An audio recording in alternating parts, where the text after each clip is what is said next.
अभी मौजूदा margin system है जिस रेट से लगाए जाते हैं, क्या ठीक है, बहुत ज़्यादा नहीं है? इस पर आपका व्यू क्या है? ये मार्जिन फ्रेमवर्क हम कंटिन्यूसली रिव्यू करते हैं और मेरे ख्याल से अभी जो मार्जिन के लेवल्स हैं वो कोई भी तरह का रिस्क एड्रेस करने के लिए सफिशिएंट है, रीजनेबल लेवल्स पे है मार्जिन। एंड मेंबर से भी हमको फीडबैक है, डेफिनेटली ये रहता है कभी कि मार्जिन थोड़े कम होने चाहिए या रिव्यू करने चाहिए। बट जब कभी भी एक्सट्रीम वॉलेटिलिटी आती है तो हमने देखा है कि ये जो अभी मार्जिन्स का स्ट्रक्चर जो चल रहा है वो काफ़ी हेल्प किया है और मेंबर्स को भी हेल्प किया है क्लाइंट का रिस्क मैनेज करने के लिए। तो ये ओवरऑल सिस्टम का रिस्क मैनेज करने के लिए लेवल्स मार्जिन के जो अभी करंट हैं वो सफिशिएंट हैं और मेरे ख्याल से रीजनेबल हैं अभी के लेवल्स। इस शो का मकसद ही यही है कि रिस्क मैनेजमेंट के बारे में लोगों को बताना, कि मार्जिन की अहमियत को बताना, मार्जिन की बारीकियों को बारे में बताना और उस पूरे सिस्टम को। हालांकि शुरुआत में ही आपने सारे मार्जिन के बारे में बता दिया था। अब मेरा अगला सवाल हेमंत जी आपसे ये होगा, जो भी बिजनेसेस इसमें कमोडिटी मार्केट में ऑपरेट कर रहे हैं और तो उनको कमोडिटी जो ये रिस्क मैनेजमेंट करने के लिए और व्यवसाय को बेहतर तरीके से चलाने के लिए उनको क्या आप सलाह देंगे? मेरी यही सलाह रहेगी, जो भी क्लाइंट्स ट्रेड करते हैं ब्रोकर्स के थ्रू जो मार्जिन वो प्लेस करते हैं, तो जो भी अपफ्रंट मार्जिन का रिक्वायरमेंट है वो उनको प्लेस करना चाहिए। वो उनकी सेफ्टी के लिए भी अच्छा है। और अभी तो जो हमने नए सिस्टम डाले हैं, जो रेगुलेटर ने चेंजेस लेके आए हैं, जहाँ पे क्लाइंट लेवल पे मार्जिन का एलोकेशन होता है थ्रू ब्रोकर्स, तो उनका मार्जिन मनी पूरा सेफ है क्योंकि उनको क्लियरिंग कॉरपोरेशन पे पूरा ट्रांसफ़र करना होता है और ब्रोकर जो क्लाइंट ने मार्जिन दिया है वो उसको एलोकेट करना है। तो ये सारा इन्फॉर्मेशन एसएमएस और ईमेल के थ्रू क्लाइंट को भी जाता है, तो वो भी ट्रैक कर सकते हैं कि उन्होंने जो पैसा मेंबर्स को दिया है वो उतना उनका एलोकेशन मेंबर ने किया है कि नहीं किया है। तो ये उनका पैसा पूरा सेफ है। वो ये सारा इन्फॉर्मेशन, ये जो भी सिस्टम्स हमने प्लेस किए हैं, वेबसाइट पे इन्फॉर्मेशन डालते हैं, उससे वो पता लगा सकते हैं कि उनका एलोकेशन हुआ है कि नहीं मार्जिन का। और पूरे मार्जिन के साथ में काम करना चाहिए सिस्टम में, जो सभी के सेफ्टी के लिए बहुत ज़रूरी है। हालांकि रिपीटेटिव सवाल होगा, लेकिन इससे कुछ और चीज़ें मैं निकालना चाह रहा हूँ, इसलिए मैं ये सवाल पूछ रहा हूँ कि एनसीसीएल रिस्क मैनेजमेंट को, पूरे इस ऑपरेशन को कैसे अप्रोच करता है, और कोई स्पेसिफिक अगर आपके पास कोई एग्जांपल हो जहाँ पर रिस्क मिटिगेशन स्ट्रेटजी को आपने हाल में लागू किया हो, उस एग्जांपल के जरिए आप बता सके।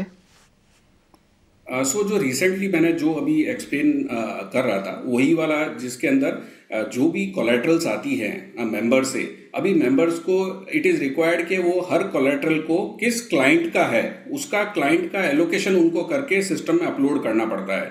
तो जो हमारा रिस्क मैनेजमेंट सिस्टम है, उस रिस्क मैनेजमेंट सिस्टम में अगर मेंबर के नीचे जितने भी क्लाइंट्स हैं उनका इंडिविजुअल क्लाइंट्स का उनको कोलेटरल एलोकेट करना पड़ेगा।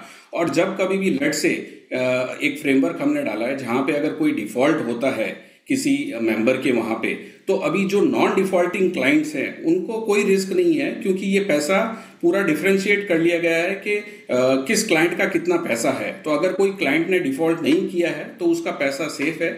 जो इससे पहले एक ब्रोकर लेवल पे डिफ़ॉल्ट देखा जाता था, जिसमें चाहे क्लाइंट ने डिफ़ॉल्ट किया हो या नहीं किया हो, उसका कोलेटरल वो रिस्क पे रहता था और जो भी ब्रोकर ने डिफ़ॉल्ट किया उसके सामने एडजस्ट हो जाता था। लेकिन अभी ये नए सिस्टम के अंदर अगर वो एक नॉन डिफ़ॉल्टिंग क्लाइंट है तो उसका पैसा सेफ है, इवन दो मेंबर ने अगर डिफ़ॉल्ट भी कर दिया है तो।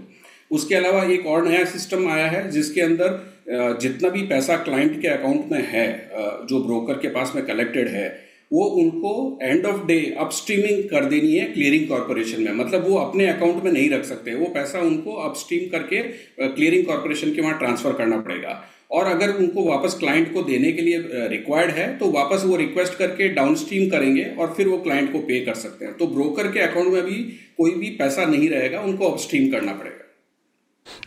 एक और सवाल हेमंत जी मैं आपसे जानना चाह रहा हूं, तो कि हाल में कोई ऐसे रिस्क मैनेजमेंट चैलेंजेस जो एनसीसीएल के सामने आया हो और उस रिस्क को आपने कैसे कम किया?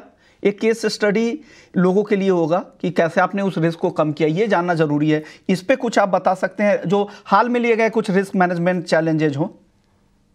अभी हाल में तो ऐसा कोई केस नहीं आया है जहाँ पे कुछ चैलेंज फेस करना पड़ा। बट मैं जैसे आपको बताना चाहूँगा, जैसे जीरा की प्राइसेस में काफ़ी वॉलेटिलिटी था, हाई लो काफ़ी वेरिएशन था, प्राइसेस एक पर्टिकुलर लेवल से ऑलमोस्ट डबल हो गए थे।